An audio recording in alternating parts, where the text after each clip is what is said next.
موت کا فرشتہ جب کسی کے دروازے پر آتا ہے تو کسی سے کبھی اجازت بھی نہیں مانگتا اور کسی پر اسے رحم بھی نہیں آتا ہے۔ بچوں کو یتیم بنا دیا کرتا ہے، عورتوں کو بیوہ بنا دیا کرتا ہے۔ اللہ تبارک و تعالیٰ نے اس فرشتے کی ڈیوٹی لگائی ہے کہ وہ لوگوں کے جسموں سے روحیں نکالے۔ حضرت اسرائیل علیہ السلام کبھی کسی پر رحم نہیں۔ موت کا فرشتہ جدھر سے گزر جائے بستیاں اجڑ جاتی ہیں۔ موت کا فرشتہ جدھر سے گزر جائے ماؤں کے لال چھین لیا کرتا ہے۔ جب جہاں جائے کبھی کسی پر رحم نہیں آتا ہے۔ اور انسان کی تخلیق جب سے ہوئی ہے یہی ملک الموت ہے، یہی حضرت اسرائیل ہے جو زمین سے مٹی لے کر گئے، انسان بنا۔ اللہ نے اسی دن ڈیوٹی بھی لگا دی۔ پروردگار عالم نے فرمایا، خالق ارض و سما نے فرمایا، اے اسرائیل آج انسان کی تخلیق کے لیے مٹی تم لے کر آئے ہو، اب قیامت تک کے لیے ڈیوٹی بھی تمہاری لگے گی۔ جب بھی کسی کا وقت آئے گا روح نکالنے تم جاؤ گے۔ انسان کو مٹی سے بنایا جا رہا ہے، اسی مٹی میں واپس ملایا جائے گا۔ اور اللہ نے قرآن مجید میں فرما دیا، منہا خلقناکم وفیہا نعیدکم ومنہا نخرجکم تارۃ اخری۔ اللہ کا اعلان ہے، اسی مٹی سے، اسی زمین سے پیدا کیا انسان کو، فرمایا واپس اسی میں ملایا جائے گا۔ مقرر کس کو کیا اللہ نے؟ اسرائیل علیہ السلام کو۔ ملک الموت انہی کو کہتے ہیں، موت کا فرشتہ۔ موت کے فرشتے کو کبھی کسی پر رحم نہیں آتا، مگر ایک وقت ایسا آیا اللہ نے فرمایا، اے اسرائیل، اے موت کے فرشتے، لوگوں کی روحیں نکالنا تیرا کام ہے۔ تو لوگوں کی روحیں نکالتا ہے، جدھر چلا جاتا ہے کبھی کسی پر تجھے رحم نہیں آتا ہے۔ تو عورتوں کو بیوہ بنا دیا کرتا ہے، ماؤں سے ان کے لال چھین لیا کرتا ہے، لوگوں سے ان کے بڑھاپے کے سہارے چھین لیا کرتا ہے، بچوں کو یتیم بنا دیا کرتا ہے۔ اے اسرائیل یہ بتا، کبھی کسی پر تجھے رحم نہیں آتا، میرے بندوں کے پاس جاتا ہے روحیں نکال لیتا ہے۔ یہ بتا، کبھی کوئی تیری زندگی میں ایسا موقع آیا، کبھی کوئی ایسا وقت آیا کہ تجھے کسی پر رحم آ گیا ہو؟ سوال کون کر رہا ہے؟ خدا سوال کر رہا ہے۔ اے موت کے فرشتے بتا، کبھی رحم آیا ہے کسی پر؟ ہائے ہائے ہائے۔ موت کا فرشتہ جسے کسی پر رحم نہیں آتا، کسی سے کبھی اجازت نہیں مانگتا موت کا فرشتہ۔ کبھی ایسا ہوا آپ کے پڑوس میں، آپ کے محلے میں، آپ کے شہر میں، آپ کے اطراف میں، یہ کہیں تم نے سنا کہ موت کا فرشتہ آیا تو ہو مگر اس نے دیکھا ہو کہ اس کے چھوٹے چھوٹے بچے ہیں، کون ان کی پرورش کرے گا، تو رحم آ گیا ہو، واپس چلا گیا ہو؟ نہیں۔ جب جس کا وقت آ جاتا ہے اسے پھر مہلت نہیں دی جاتی ہے۔ اللہ نے تو قرآن مجید میں فرما دیا، اذا جاء اجلہم لا یستأخرون ساعة ولا یستقدمون۔ جب موت کا وقت آ جاتا ہے، جب سانسیں پوری ہو جاتی ہیں، پھر ایک لمحہ آگے نہیں ہوتا، ایک لمحہ پیچھے نہیں ہوتا، مقررہ وقت پر موت آ جاتی ہے، مہلت نہیں ملتی۔ تو موت کا فرشتہ آتا ہے تو پھر یہ نہیں کہتا کہ اس کے بچوں کی پرورش کون کرے گا، یہ جوان ہے عورت، اس کے شوہر کی اگر روح نکال لوں گا، یہ مر جائے گا تو یہ بیوہ ہو جائے گی جوانی میں، تو اس کی فکر ملک الموت کو نہیں ہے۔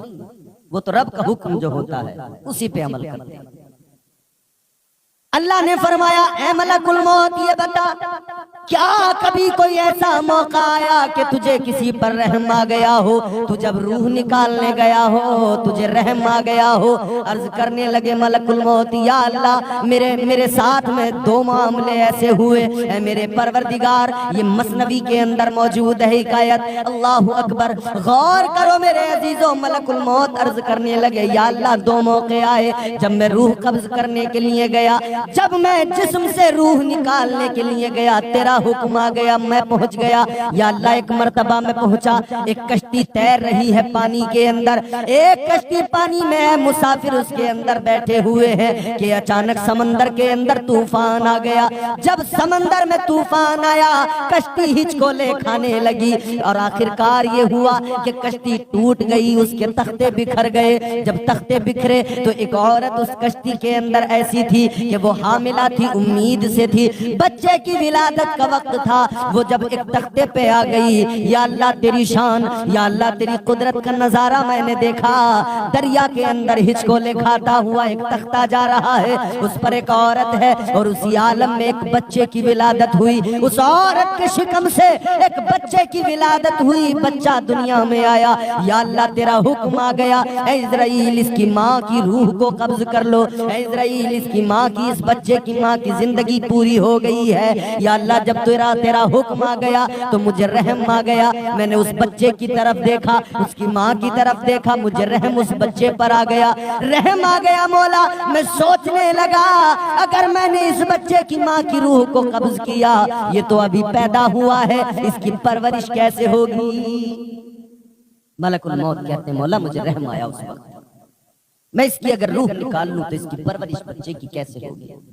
مگر میں اپنی مرضی سے تو کوئی کام نہیں کرتا نا، یا اللہ تیرا حکم تھا تو میں نے بچے کی فکر نہ کی، رحم تو مجھے ضرور آیا مگر میں نے اس کی ماں کی روح کو قبض کر لیا۔ یا اللہ یہ میری زندگی کا ایک موقع تھا کہ جب تیرا حکم آیا روح بھی قبض کی، میں نے تیرے حکم پہ عمل کرنا تھا، میں نے کیا، لیکن مجھے رحم ضرور آیا۔ اللہ نے فرمایا عزرائیل دوسرا موقع وہ کون سا تھا جب تمہیں رحم آیا؟ ایک بڑی پتے کی بات یہاں پر میں عرض کروں گا، مگر پہلے اس بات کو کمپلیٹ کرتے ہیں، سنیں۔ اللہ نے فرمایا دوسرا موقع کون سا تھا جب تمہیں رحم آیا؟ موت کا فرشتہ اللہ کی بارگاہ میں عرض کرنے لگا، اے میرے مولا، اے میرے پروردگار، اے میرے خالق و مالک، اے رب لم یزل ولا یزال، ایک موقع اور آیا جب تیرا مجھے حکم ملا جا فلاں کی روح قبض کر۔ کس کی روح قبض کرنے کا حکم ملا؟ ملک الموت کہتے ہیں شداد کی روح قبض کرنے کا جب حکم ملا، شداد کو جانتے کون ہے شداد؟ وہ شداد جس نے جنت بنوائی، بڑا اس کے پاس مال و دولت اللہ نے دی تھی، مال و دولت نوازا تھا اللہ نے، اس نے جنت کے بارے میں سنا تھا، جنت کے نظاروں کے بارے میں سنا تھا، دولت تھی بھرپور، بادشاہ تھا، حکومت تھی، طاقت تھی، تو خیال آیا کہ میں جنت بناؤں، جنت بنانا شروع کر دیا، ساری دولت لگا دی جنت بنانے میں، سارا خزانہ لگا دیا، سونا چاندی کے اندر محل بنائے گئے، دودھ کی نہریں بہائی گئیں، شہد کی نہریں بہائی گئیں، جنت بنائی جا رہی ہے۔ اس نے سنا تھا کہ جنت میں حوریں بھی رہتی ہیں، تو اس نے ملک بھر کی تمام خوبصورت لڑکیوں کو جمع کر لیا، سارے ملک کے اندر جو سب سے زیادہ حسین لڑکیاں تھیں، سب سے زیادہ خوبصورت لڑکیاں تھیں، ان سب کو لا کر اپنی جنت میں رکھ دیا۔ یہ تصور کہ جنت میں حوریں رہتی ہیں، اس نے لڑکیوں کو لا کے رکھا کہ یہ حوروں کے قائم مقام ہے۔ غلمان کا بھی ذکر ہے نا، جنت میں غلمان بھی موجود ہیں، اس نے سارے ملک کے جوان لڑکے نابالغ خوبصورت ان سب کو جمع کیا، پورے ملک کے اندر سے لائے گئے اور ان سب کو لا کر اپنی جنت میں رکھا، قیمتی لباس پہنائے، قیمتی لباس سے آراستہ کیا، خوشبوئیں لگائی گئی، بڑا انتظام ہوا، الغرض وہ جنت تیار ہو گئی، بڑا پیسہ لگایا، بڑی دولت لگائی، بڑا مال لگایا، سارا خزانہ لگا دیا۔ ڈریم پروجیکٹ جیسے کہتے ہیں نا، وہ تھا اس کا۔ آج بھی ہمارے لوگ کرتے ہیں نا کہ میرا ڈریم پروجیکٹ یہ ہے میں ایک شہر آباد کروں، میرا ڈریم پروجیکٹ یہ ہے کہ میں کیسی بلڈنگ بناؤں، ایک ایسی عمارت بناؤں، اس کے اندر یہ ہو، یہ تمام سہولیات، آدمی سوچتا رہتا ہے۔ اس کا بھی ڈریم پروجیکٹ تھا کہ میں جنت بناؤں اور ہر چیز جنت کے اندر رکھوں، میوہ جات ہوں، جنت کے اندر دودھ کی نہریں ہو، شہد کی نہریں ہوں، سب کچھ کیا اس نے۔ دولت تھی، یہ دولت والے مالدار لوگ، امیر لوگ سمجھتے ہیں سب ان کے کنٹرول میں۔ یاد رکھنا، دولت پہ ناز کرنے والوں، دولت پہ گھمنڈ کرنے والوں، تم سمجھتے ہو سب تمہارے کنٹرول میں ہے، جیسے تم چاہو گے ویسا ہونے لگے گا، مگر یاد رکھنا سب سے بڑی طاقت کا نام اللہ ہے، وہ میرا رب ہے، وہ سپر پاور ہے، کائنات کو بنانے والا خدا، سارے دنیا کو، سارے زمانے کو وجود بخشنے والا خدا، ساری کائنات کی تمام تر رونقیں اسی رب نے پیدا کی ہے، سب اس کے کنٹرول میں ہے، تم یہ نہ سمجھا کرو تمہارے کنٹرول میں ہے، لیکن یاد رکھنا تمہارے کنٹرول میں کچھ بھی نہیں ہے، جب اللہ چاہے دنیا کو تہس نہس کر دے، اللہ جب چاہے دنیا ویران ہو جائے، حضرت نوح علیہ السلام کے زمانے میں طوفان آیا، ایسا طوفان آیا ساری دنیا تہس نہس ہو گئی، تو سب سے بڑی طاقت کا نام اللہ ہے۔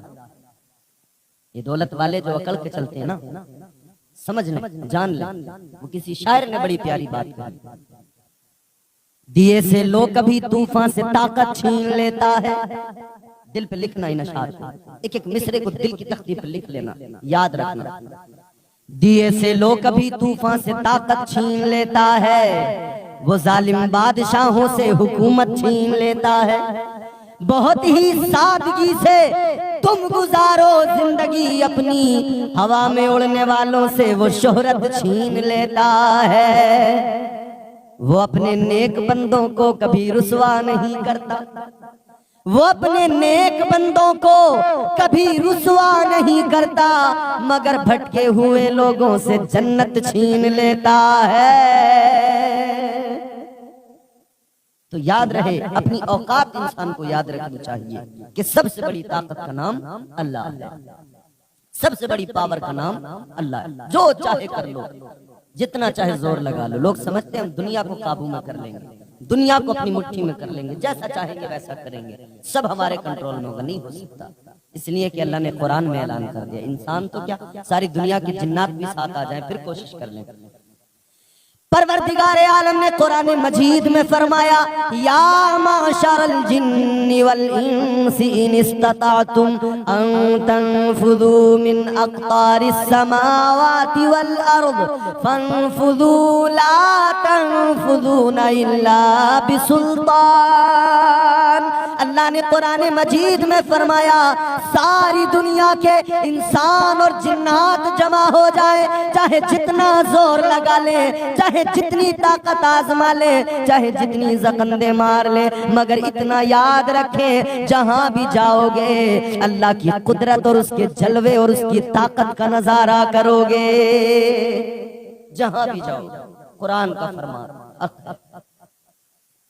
ہے، قول محمد قول خدا، فرمان نہ بدلا جائے گا، ہے قول محمد قول خدا، فرمان نہ بدلا جائے گا، بدلے گا زمانہ لاکھ مگر قرآن نہ بدلا جائے گا۔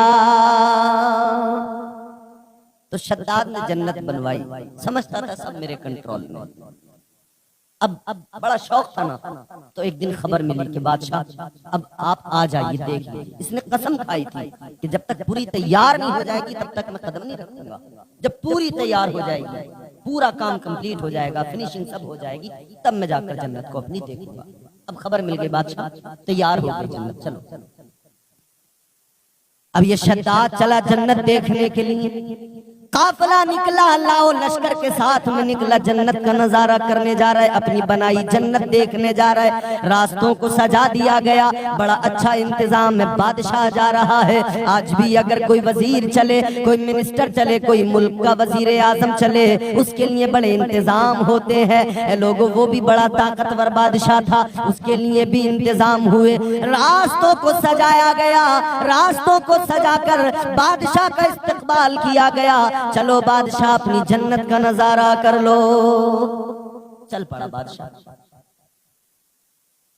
پہنچ گیا اپنی جنت کی طرف، دیکھا رشک کر رہا ہے، فخر کر رہا ہے، اور گھمنڈ بھی پیدا ہو گیا، میں نے جنت بنائی ہے، مگر جنت کا کوئی بدل ہے دنیا میں؟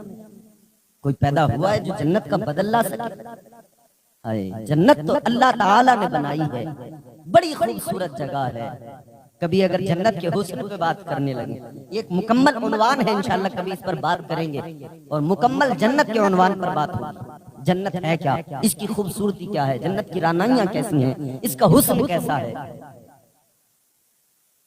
شداد نے دیکھا سامنے جنت قریب پہنچا اور قریب گیا، بڑی آرزویں دل میں، بڑا شوق اپنی بنائی جنت کو دیکھنے کا۔ ملک الموت کہتے ہیں یا اللہ، جب شداد نے پہلا قدم اپنی جنت کے اندر رکھا تھا، ایک قدم اس کا باہر تھا، ایک اس نے دروازے کے اندر رکھ دیا تھا، یا اللہ اسی وقت تیرا حکم آ گیا کہ اس کی روح کو قبض کرنا، اس کا وقت پورا ہو گیا۔ اے پروردگار، اے رب لم یزل ولا یزال، میں پہنچ گیا شداد کی روح قبض کرنے کے لیے۔ میں نے دیکھا ایک پیر شداد کا جنت میں، ایک باہر، یا اللہ اس نے ساری زندگی کی کمائی لگا دی، ساری دولت لگا دی، ساری سلطنت کا خزانہ لگا دیا، بڑا شوق تھا اس کے دل میں، ایک قدم اندر ایک باہر تھا، تیرا حکم آ گیا مولا، میں روح قبض کرنے گیا۔ یا اللہ حکم تیرا تھا، اے پروردگار میں نے تیرے حکم پہ عمل کیا، لیکن مولا مجھے اس وقت میں شداد پہ رحم آیا، اس لیے رحم آیا کہ اس نے اتنے شوق سے بنائی، ایک بار دیکھ تو لیتا، اتنی تو مہلت ملتی کہ ایک بار اپنی بنائی جنت دیکھ لیتا۔ کہتے مولا مجھے اس وقت شداد پر رحم آ گیا، میں نے روح قبض کی، تیرا حکم تھا اللہ، میں نے روح قبض کی شداد کی، تیرا حکم تھا، تیرے حکم پہ عمل کیا، مگر مجھے اس پر رحم آیا۔ عرض کرنے لگے ملک الموت، یا اللہ دو موقع آئے جب مجھے رحم آیا۔ ایک وہ موقع تھا جب بچہ پیدا ہوا، دریا کے اندر تختے پہ ہچکولے کھاتا ہوا وہ تختہ، وہاں اس کی ماں کی روح کو میں نے قبض کیا، اس بچے پہ مجھے رحم آیا۔ اور جب شداد نے جنت میں قدم رکھا تھا، میں نے روح کو قبض کیا، مگر مجھے یہاں بھی رحم آیا۔ پروردگار نے فرمایا، رب لم یزل ولا یزال نے فرمایا، خالق ارض و سما نے فرمایا، اے اسرائیل سنو، تمہیں دو بار جو رحم آیا، دو الگ لوگوں پر رحم نہیں آیا، ایک ہی شخص پر دو بار تمہیں رحم آیا۔ یا اللہ معاملہ کیا ہے؟ اللہ نے فرمایا، اے اسرائیل، اے ملک الموت، وہ جو بچہ دریا میں پیدا ہوا، کشتی ٹوٹ کے بکھر گئی، کشتی کے تختے پہ تیرتے ہوئے ماں نے جس بچے کو جنم دیا تھا، جس کی روح تم نے قبض کی تھی، اے اسرائیل وہ شداد ہی تھا۔ تم سوچ رہے تھے کیسے پرورش ہوگی، تمہیں رحم آیا تھا کیسے پلے گا بڑھے گا، مگر اپنے رب کی شان دیکھو، اس کو ہم نے زندگی دی، وہ پلا بڑا، پرورش بھی ہوئی۔ اے اسرائیل، اے ملک الموت، اس کی پرورش ہوئی، اسے میں نے طاقت دی، دولت دی، سلطنت دی، حکومت دی، پھر وہ شداد بادشاہ بنا۔ دنیا نے اسے بادشاہ کے حیثیت سے پہچانا، شداد کے نام سے جانا۔ پھر جب تم اس کی روح قبض کرنے گئے، پھر جب اس نے جنت میں قدم رکھا تھا، اپنی بنائی جنت میں جب اس نے قدم رکھ دیا تھا، تمہیں وہاں بھی رحم آیا۔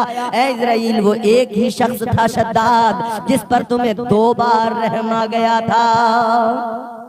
جب وہ پیدا ہوا تب بھی تمہیں اس پر رحم آیا تھا، اس کی ماں کی روح نکالنے کے وقت، اور جب اس کا آخری وقت آیا تب بھی تمہیں اس پر رحم آیا۔